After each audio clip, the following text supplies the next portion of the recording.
This is the Joe Mullins Show, showcasing the vibrant spirit of Florida and America's innovative creators.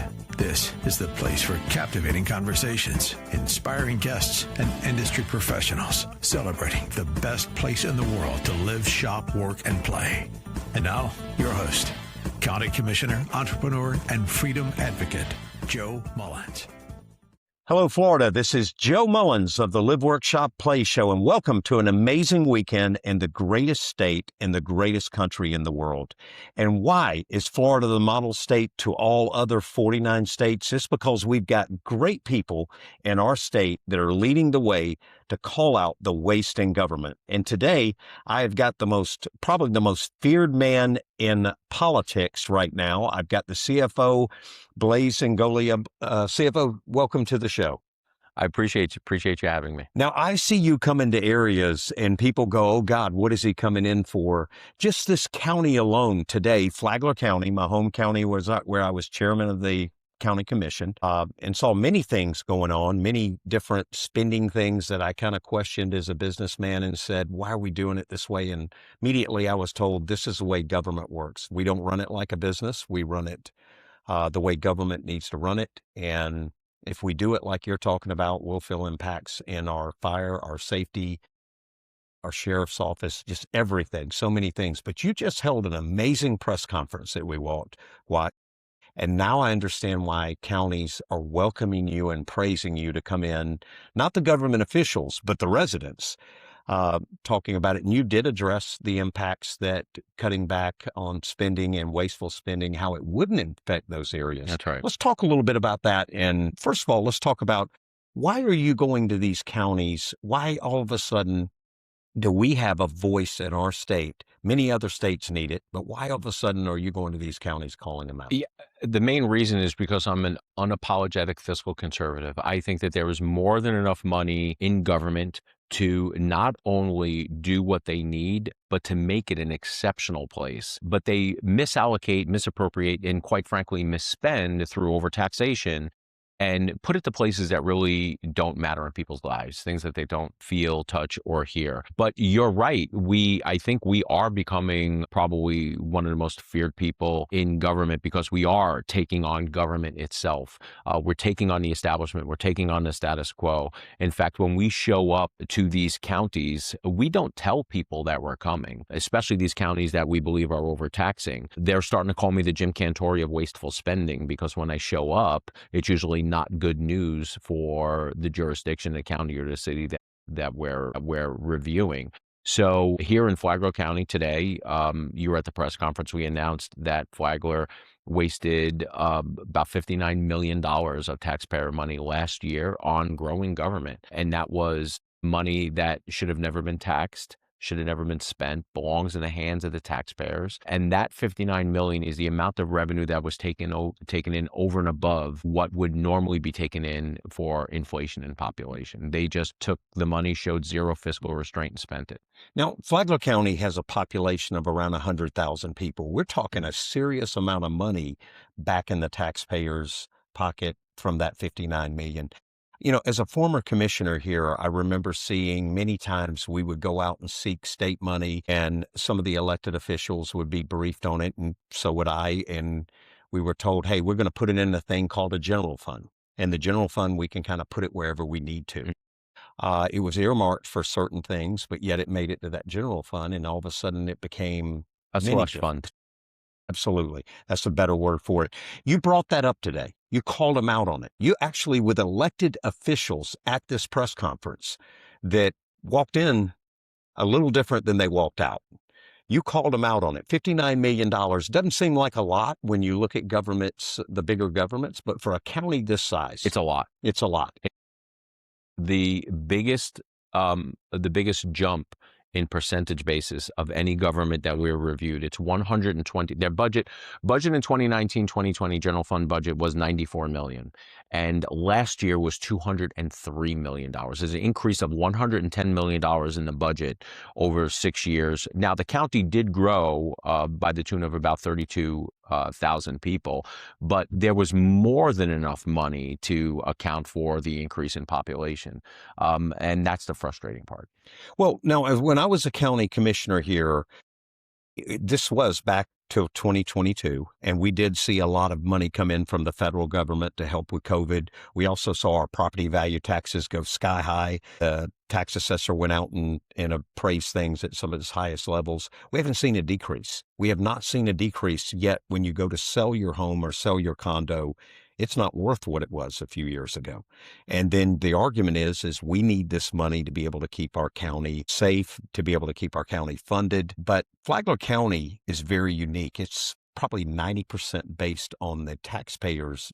There's no economy here. There's money being given to this county to be able to go and spend for growth in business, for growth in different things, but yet they have chose to move the money to different areas. Which means if you're taking the money out of the people and you put it into government, you are not reaching the full potential of economic activity here in Flagler, because you're taking the buying power away from the people. And I think that is important. Absolutely. You got a tourism-based place. I hear money that goes from the tourist tax goes to different projects, different things.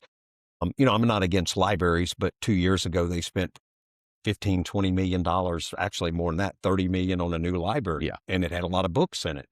And I'm sitting here going, what about our internet? What about a technology center? I did not understand that at all. But we've got counties or cities like Tampa, we've got Sarasota. You've gone to those, Orlando. Yep. Shockingly, I heard this isn't a Democrat or Republican thing. This isn't a red or blue thing. You actually praised a county, this heavy blue, and said they were one of the least impactful and wasteful spending. Praise the city of Orlando, deep blue city, which had a large budget. Their increase was only $22 million for a pretty large budget, which on a percentage basis was really, really low. You compare and contrast to Flagler, which had 120% increase in their budget. So that goes to show you that what I'm concerned with isn't protecting. Look, I'm a Republican. Everyone knows that. It's public record, right? I'm not here to protect Republicans. I'm here to protect taxpayers. So I will go into a blue jurisdiction, and if you're doing a good job, I'll praise you. If you're a red jurisdiction and you're doing a horrible job with protecting the taxpayers, I'm going to call you out and I'm going to criticize you. And that's what you saw today.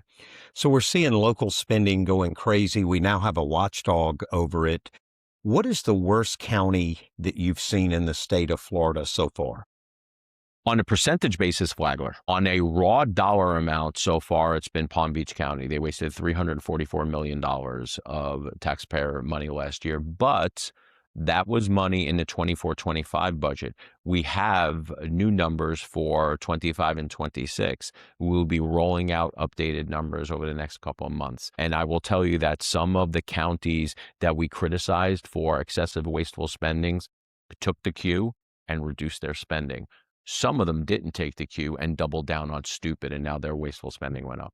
What do they do, to the listeners in all these cities that we air in, and actually all over the country? I think that our CFO, I'm not sure that Georgia or some of the other states have CFOs. They all have, so they have something similar, right? So there's some of them are state treasurers, some of them are controllers. We call ours a CFO, which I'm a CFO. I oversee Department of Financial Services agency, and I'm also the state fire marshal also.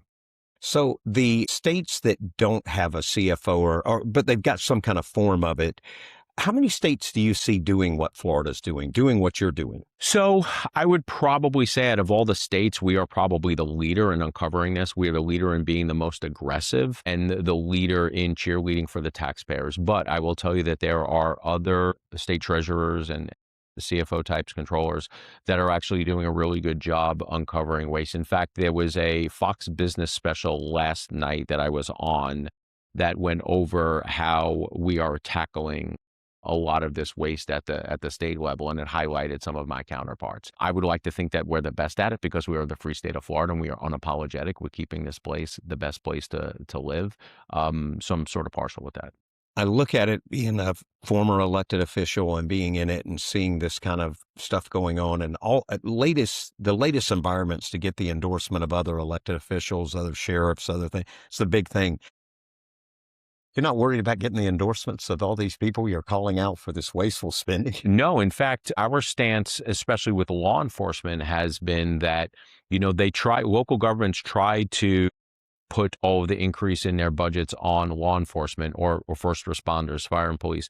I will tell you from a political standpoint, my election or re-election has been endorsed by 60 of the 61 Republican sheriffs. We have independent sheriff, we have some Democrat sheriffs that are actually supporting us, and we have the endorsement of the largest firefighter unions, the Florida FPF, Florida Professional Firefighters, Miami-Dade Firefighter, Wow. which is the largest one. So we have an amazing amount of support. Now, I know what you're getting at, but believe it or not, a lot of local elected officials are supporting us also, because the local elected officials, even in the jurisdictions that we have criticized, are coming up to me behind closed doors and thanking me. Yeah. Because they know that it's the bureaucracy underneath them. It's the city managers, it's the administrators that are wasting a lot of this money, and they're not giving the decision makers all of the information they need in order to make fiscally prudent decisions. And now they're like, are you kidding me? We just wasted $39 million. We need to have a conversation. Right. It was so many. I tell people all the time, those endorsements don't elect people. No. The people elect people. And what you're doing is giving the people that vote one of the strongest voices about one of the biggest things that they have, and that's their money. As a former elected or as an elected official that was in county level, I saw it go on. I saw it happen. And I also saw no help from anyone calling it out. It was just, that's the way government runs. If you want something inefficient, go to government.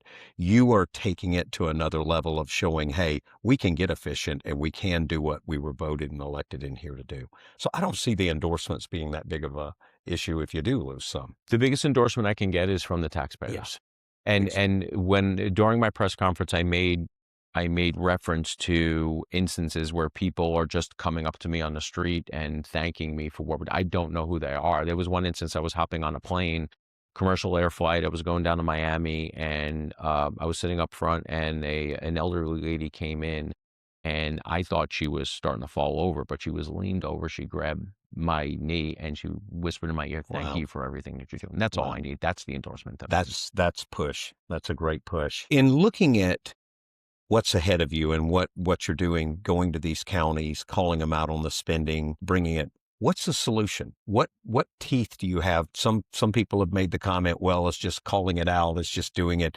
But you're staying on top of this. Yeah, so the first thing to do is call it out and expose it, right? Because until I went out there at that press conference today and put a number on the excess, everyone just had this inkling. They had the suspicion that government was wasting a lot of money. But now they actually have a number, something tangible that they can wrap their head around. So that's the first thing. Knowledge is power. I am empowering the voters to make better decisions at the ballot box and for a constitutional amendment. So let's talk about what we can and what we cannot do. I cannot cut their budgets, right? But I can come here and inform everyone so they can hold local elected officials accountable. Now, I will tell you, as a legislator, which I was a state house member and a state senate member, if I represented this area and somebody came to me and said, hey, I want you to put an appropriation for $10 million here, $20 million here, $5 million here, I would say, no way, don't even ask me again until you get your house in order, because I'm not going to double down on your wasteful spending. So that's one defensive measure that we can do. The biggest thing that we can do is vote for property tax reform when the legislature figures it out and puts it on the ballot in November 26th. But that is also only going to fix the revenue side, right? It will limit the amount of revenue coming into local governments. By the time I'm done with my 8 years in the CFO's office, I'm going to propose and I'm going to get passed a constitutional amendment similar to what Colorado has, a taxpayer bill of rights for the taxpayers of the state of Florida, saying that you cannot grow government faster than inflation and population. Because if you limit the amount of revenue coming in from the property taxes, they're just going to find alternate revenue sources. We need to limit their spending as well as limit their revenue. You know, we're in a current time right now where government, national government, federal government is in a mess. They're continually shutting down. They're not approving budgets. Our airports certainly show it. Orlando just the other day had to shut down. It was so chaotic, so crazy. Gas prices, highest we've seen in history. Local governments have the opportunity, from what you're saying and what I saw when we were in office, to give some relief. That's not occurring until you come in and call them out. It won't. And we would have never called this stuff out. We probably would have been the status quo, and the property taxation levels would have stayed at this level, which would have put us on par or approaching New York and New Jersey. One of the things I have said is I'm going to make damn sure that we do not New York our Florida, and that means taxation also. I love it. I love it. Pastor Jay, you've been involved in the local area. This is a very red area. And we just had the CFO come in, and he doesn't care what color it is, call out the government. How does that make you feel? I'm excited about it, and it's fantastic, but I would like to know, what tools do you have to prevent this from going forward? Because that's what we want to know. I mean, what's there now to stop this from going forward, stop the mismanagement of the funds? $59 million to Flagler County residents that have been tagging you on social media, stopping you on the street, bugging and bothering you, say, please come to Flagler, it's bad here. Did you know it was that bad? And now that you've realized that it is, what tools do you have to prevent that from going forward? So again, some of those defensive measures, by not giving them appropriations, not allowing them to get money from the state, the property tax relief is going to be a big deal. And then long term, like I said, some sort of like spending caps. But the accountability is going to come from the voters, right? If it doesn't come from the voters, then no matter what we do at the state level, because look, your local elected officials, your state reps and state senators are going to change. But if you have people living here in this community who are actually just tired of being overtaxed, then they're going to be able to do this. Our job is to inform and expose, right? If I could wave a wand, we could do it. One of the things that the state could do immediately is mandate rollback rates. So as we're waiting for the constitutional amendment to pass and be implemented in future years, we can say, okay, roll back to your property tax rolls for 2 years ago. And now we'll offer some property tax relief. I love that. Something the listeners need to understand, this tax rate is so confusing. When I got in as an office, in the office, I didn't understand it. And I watched them do this. We're going to stay flat this year. We're going to say we stayed level, but yet the property appraiser went out and jacked up the values. Yeah. And I said, this is a tax increase. And they go, no, you don't want to say that publicly. It'll hurt you a little. But it's true. It's true. It's a tax increase. So it's a game that they play. So they love doing this, and I've seen people do this, and they'll go out and they'll run campaigns saying that we adopted the rollback rate, or we did not increase your property taxes, but it's the multiplier, right? The rate, people have to think of the millage rate as the multiplier.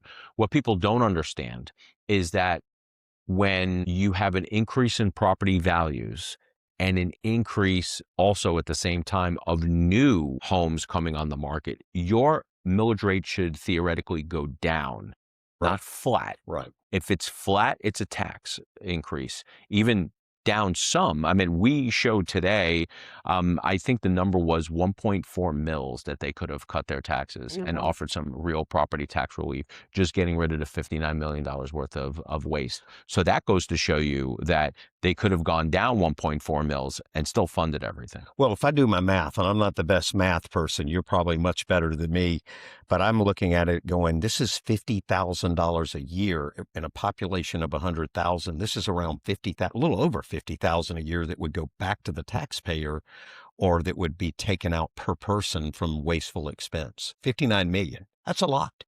From the amount of new residents that you have in the state of Florida? Yeah. No, in Flagler alone. Just if there's 59 million in expense and they cut that 59 million, that could be some heavy tax reduction. Yeah, that was some of the numbers. So like on a $400,000 house, I think the number was $598 a year that you would save off of it. Wow. So it would be about $50 a month. Wow. Yeah, that's what I mean. It's unbelievable, the savings, and we're just seeing them go up, and then we're hearing governments say that they need more money. They're not funded enough. I've loved what y'all have done on the state level. Y'all have taken our state and made it the most prosperous state in the country. How do the listeners that are hearing this, that are seeing this going on in their counties, how do they reach out to you and how do they reach out to your office? The easiest thing, we are very, very active with this stuff. We try to do at least 1 or 2 public events a week calling out governments. The easiest way for them to do it is to follow me on social media. I try to answer as many direct messages as possible. So on Twitter, it's at @GovGoneWild, my old Twitter handle when I did Government Gone Wild. Instagram, Facebook, and yes, I'm on TikTok at Blaise Ingoglia. You guys can follow, and I would encourage everyone to follow me and share our information because the information that we're coming out is pretty shocking. We're going to be coming out with a video soon regarding the SAVE Act, believe it or not, and some of the shocking information that I have found out regarding illegals voting in the United States. So if you follow me, you'll be able to get that information and then you can share it with your friends. I love what you're doing. It's amazing. Pastor Jay. Yeah, I do. I want to know if there are any elected officials beyond your reach in terms of, you said that you. No, we have a constitutional authority to look at any entity, either public or private, that uses taxpayer And there dollars. isn't anyone that you're not afraid to, have arrested. No. In fact, there are a couple of people that we are looking at right now. We're not going to divulge anything. We actually think that there's been some misfeasance, malfeasance, and potential criminal activity by some elected officials. Now, we obviously may not wind up with an arrest, but I don't care who it is. My job is to make sure that this state is the best state to live in. I want 10 years from now, 20 years from now, people to go and like, Florida did it right, man. The rest of the country, the rest of these states are just, I think Texas, us, Utah, we're all doing it right. Kind of partial to Florida. I think we're much better than Texas. Florida's the best state, but what does true fiscal stewardship and responsibility look like in government? Only paying for things that you need, not necessarily that you want. And I'm going to say this is just going to sound weird, but it is absolutely true. Government at all levels has become a grift. People are making more money off of government, whether it's inside as an elected official, insider trading at the federal level, or if it's companies that have these outlandish contracts that they are lobbying for. Just all of it has become a grift. There is way too much money being made by people who do not have people's best interests at heart. Is that a failure of policy or a failure of character? It's a failure of character. It is. It's a failure of character. We are electing people who sound like they're going to do the right thing, but as soon as they get in, they don't. And it's unfortunate. I think as we wrap up the show, breaks that the state's talking about for counties like Flagler County and some of the other smaller counties that are 95% dependent on tax. It's about time they start focusing on economy, the beautiful reasons we have Florida to be able to live, work, shop, and play. You have to have a balance. You have to have something in here in a county that relies more on just the individual living here because it has gotten crazy. It is so great to see someone like you finally stepping up, calling these governments out. I witnessed a lot of government people walking into that meeting and they said, well, we feel like if we're here, he's not going to dare call us out. He's not going to say something like that. They walked out with a different look on their face and you did not back down or stand. That's leadership. That's what we've needed in this state and what we need in this country. And it's great to see you stepping up in Florida doing that. Not just that, a lot of them are up for re-election. So if we have local government that is overspending, I think the voters need to absolutely look at that and decide. But the candidates who are running for re-election need to notice that they need to pledge to do a better job. That's right.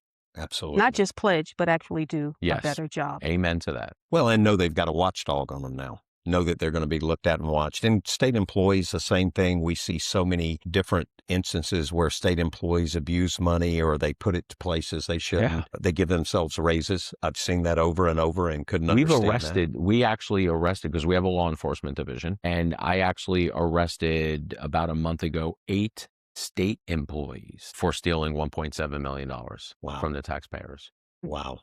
And the same thing with the parks. We see so many of our government parks funded by states, and then they start using them for private business and funding money through there. It's amazing. You mean the parks that we're supposed to be, that we pay for with our property tax dollars, and then they want to tax us again in the forms of fees for parking fees to go to the same parks? Absolutely. But We if this see was a private private business, golf would people courses, still have their private job? business. I love that. I said the other day, we're paying for the streets we maintain when we have to pay the parking meters. And there's so many different ways that we are charging. It's unbelievable. But to see you guys on the state level start addressing, we want to own our homes in Florida. We don't want to rent them. Yeah. That's amazing. So if you think about it, it is like Elizabeth Warren and Bernie Sanders on the national level. They want to tax unrealized gains in the stock market. When your property goes up and your property taxes go up because your property you are taxing unrealized gains. You haven't sold it. It's just somebody's opinion of what somebody would purchase the home for. But now you're paying higher property taxes for that. And we want to remind the listeners, this is government that we were supposed to have. This is true leadership, is what's going to keep Florida the best place to live, work, shop, and play. And that's what we need to continue to be strong support. But what a great way to be able to know what's going on in your government. You can watch this show on YouTube, The Joe Mullins Show. Also on Instagram or Facebook, where every weekend you can see it here live in Flagler, which we're very proud that we started here, but also Tampa, Jacksonville, Orlando, and additional Sarasota. Tune in anytime. You can see these shows on YouTube. This weekend we'll be airing the show. What a great show to have. CFO, thank you for coming in. Thank you, sir. We appreciate it and continue the hard work. Thank you. Thank you for tuning in. Don't forget to like, follow, and subscribe. Recorded by the Flagler Voice Podcast Studio.